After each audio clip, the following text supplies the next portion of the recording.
வணக்கம். ஜபை இஜட் from Jabadupatti Puthur. Power writer அப்படிங்கிற அந்த யூடியூப் சேனல் மூலமாக உங்களை மீண்டும் சந்திப்பு ரொம்ப மற்ற மகிழ்ச்சி. அத்தோடு எங்கள் சேனலை சப்ஸ்கிரைப் பண்ணுங்கள், பெல் பட்டன் அழுத்த மறந்துடாதீங்க. அத்தோட எல்லாத்துக்கும் ஷேர் பண்ணுங்கள்.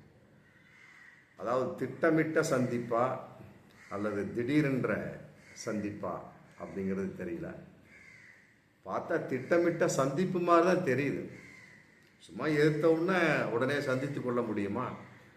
இவ்வளவு நாட்களாக சந்தித்து கொள்ளாதவர்கள் இன்று சந்தித்திருப்பதின் அர்த்தம் என்ன அப்படிங்கிறத இன்னைக்கு தமிழகம் முழுவதுமே ஏற்பட்டுள்ள மிகப்பெரிய ஒரு கேள்விக்குறி.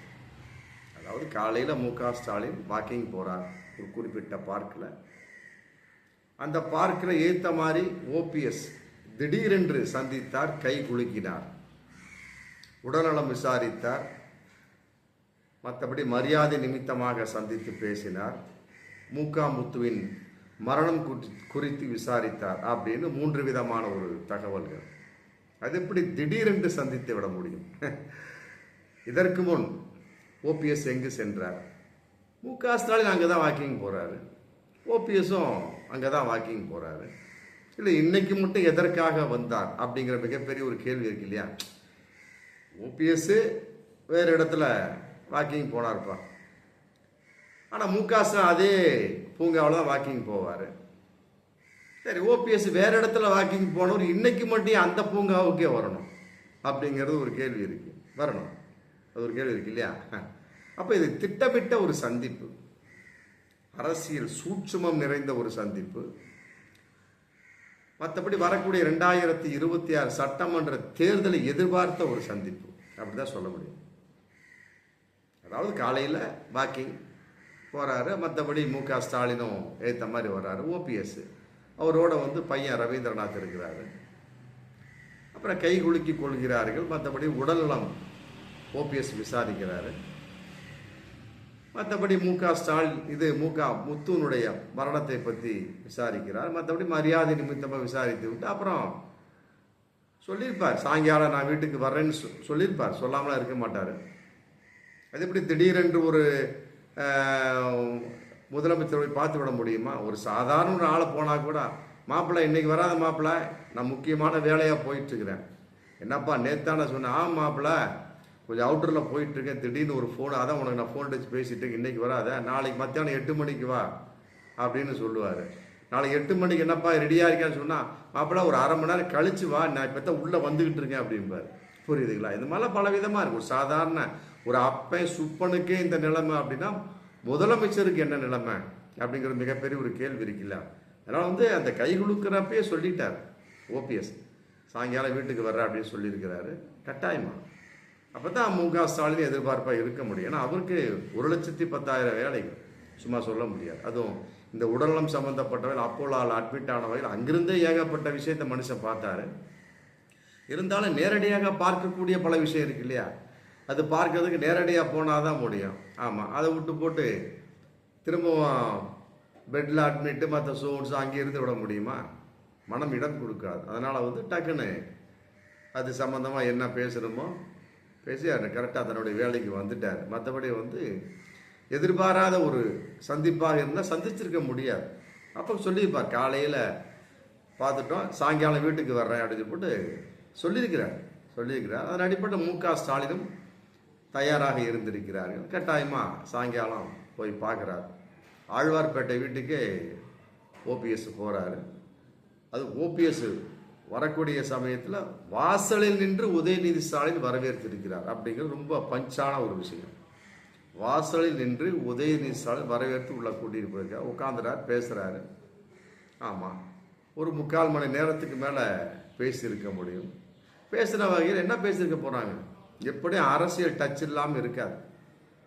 கேட்டால் வெளியே மரியாதை நிமித்தமாக நான் பேசுகிறேன்னு சொல்லிட்டு பேட்டி கொடுக்குறாரு ஓபிஎஸ். இருக்கட்டுமே, இருந்தாலும் அதுவும் ஒரு நல்ல விஷயம்தான். மரியாதை நிமித்தமாக, மற்றபடி உடல்நலம் குறித்தும், மற்றபடி மறைந்த அவருடைய அண்ணன் முத்துவின் மரணத்தை குறித்து அவனை விசாரித்தேன் அப்படின்னு சொல்லிட்டு இன்னைக்கு பேட்டி கொடுக்குறாரு. மற்றபடி நிறுவுகள் கேட்கக்கூடிய விஷயத்தில் என்ன, இதுக்கு முதல்ல 2024க்கு முன்னால் கொஞ்சம் உலாவினாங்க எடப்பாடி பாஜக. அப்புறம் 2024 கூட்டணி சேர்ந்துட்டாங்களா? இல்லை இல்லை, பிரிஞ்சுட்டாங்க இல்லையா? அது மாதிரி தான் இந்த இப்போ இருக்க கூட்டணிக்கும் அப்படின்னு மறைமுகமாக சொல்லிட்டார்.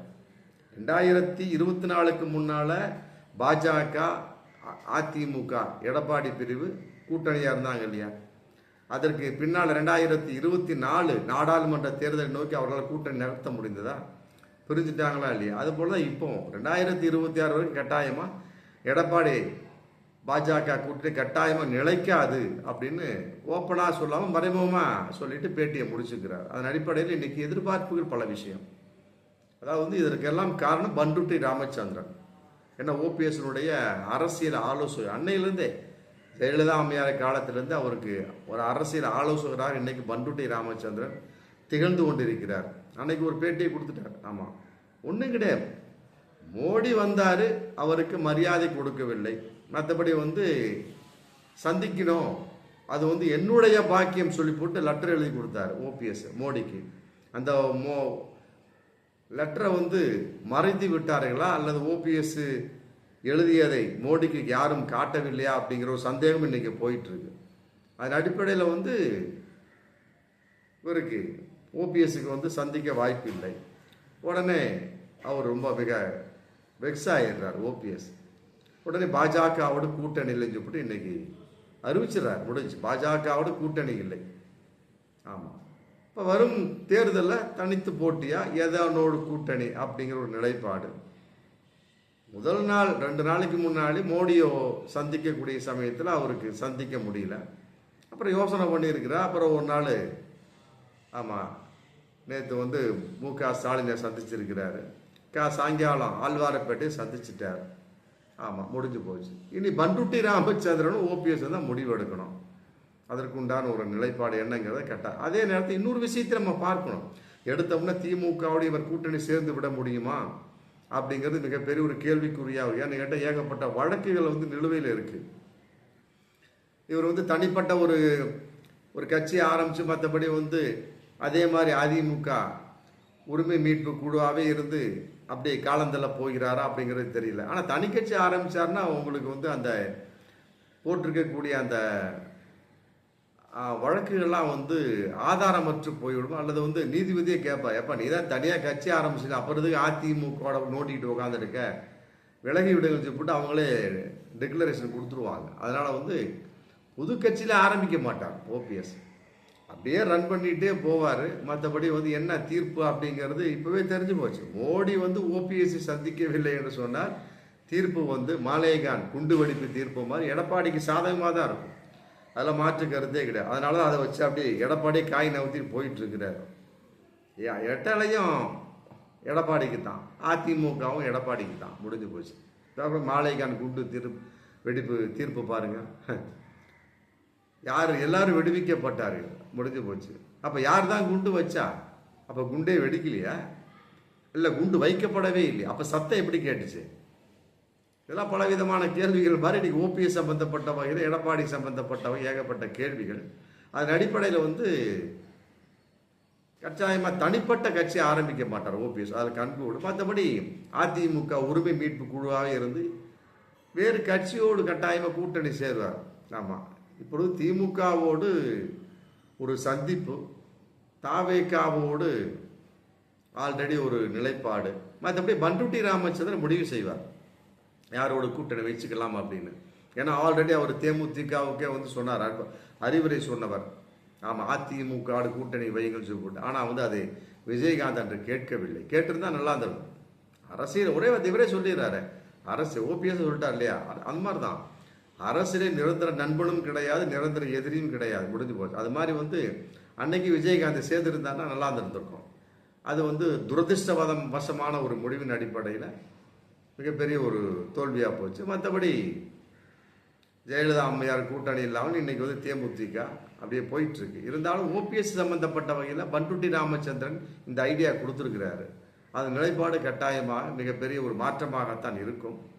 மாற்றம் ஏற்றமா இல்லை மிகப்பெரிய ஏமாற்றமா அப்படிங்கிறது வரும் காலங்களில் கட்டாயமாக தெரியும். இருந்தாலும் கூட திமுக என்ன நிலைப்பாடு அப்படிங்கிறது மிகப்பெரிய ஒரு கேள்விக்குறி. திமுகவோட கூட்டணி அப்படின்னு வச்சுக்கலாம், வர்றாரு, இன்னும் 2 சீட்டு கொடுப்பாங்க, அவ்வளோதான், முடிஞ்சு போச்சு. இருக்கக்கூடிய மனோஜ் பாண்டியன் மற்றபடி அவர் 2 ஒருத்தவங்களுக்கு கொடுப்பாங்க. அவ்வளோதான். மற்றபடி அதை வைத்து எப்படி ஜெயிச்சிருவாங்க. 2026 திமுக தான், அதில் மாற்றம் கிடையாது. இப்போவே ஏகப்பட்ட ரிசர்ச் போயிருச்சு. மற்றபடி அதில் மாற்று கருத்தே கிடையாது. 234 தொகுதியில் எப்படி 200 தொகுதி அடிச்சே ஆகணும் அப்படின்ட்டாங்க. அதுக்கு தகுந்த மாதிரி சும்மா அடிக்கலாம் முடியாது. பாஜக மாதிரி பொட்டியை மாற்றுறதெல்லாம் கிடையாது. பாஜக மாதிரி திருட்டுத்தனமாக ஓட்டுலாம் கிடையாது.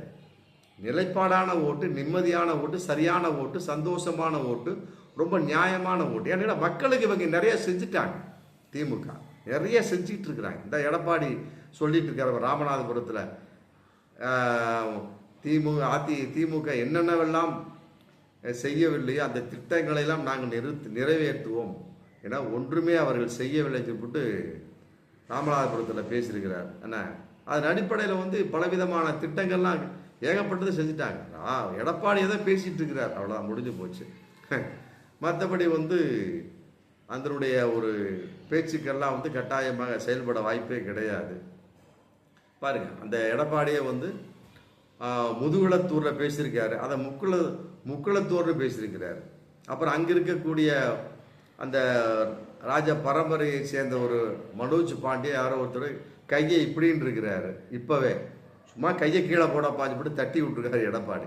இதெல்லாம் இன்னைக்கு ஒரு மிகப்பெரிய ஒரு வேடிக்கை காட்சியாக போயிட்டு இருக்கு. அந்த அடிப்படையில் எடப்பாடியை பொறுத்த வரைக்கும் அதிமுக பாஜக கூட்டணி ஓபிஎஸ் சொன்னதை போன்று எந்த நேரத்தை வெடித்து சிதறி துண்டு துண்டாக ஒதுங்கி விடலாம். இன்னைக்கு திமுக ஓபிஎஸ் முன்னால் கண்ணுக்கு தெரியுது. அதன் வெளிப்பாடு திமுக ஏற்றுக்கொள்ளுமா அப்படிங்கிற மிகப்பெரிய ஒரு நிலைப்பாடு. மற்றபடி 2026 இருவரும் கூட்டணி சேர்ந்த அவருடைய வெற்றியின் பாடு என்னங்கிறது வரும் காலங்களில் பார்க்கலாம். பார்ப்போம் மீண்டும் அடுத்த வீடியோ. நன்றி.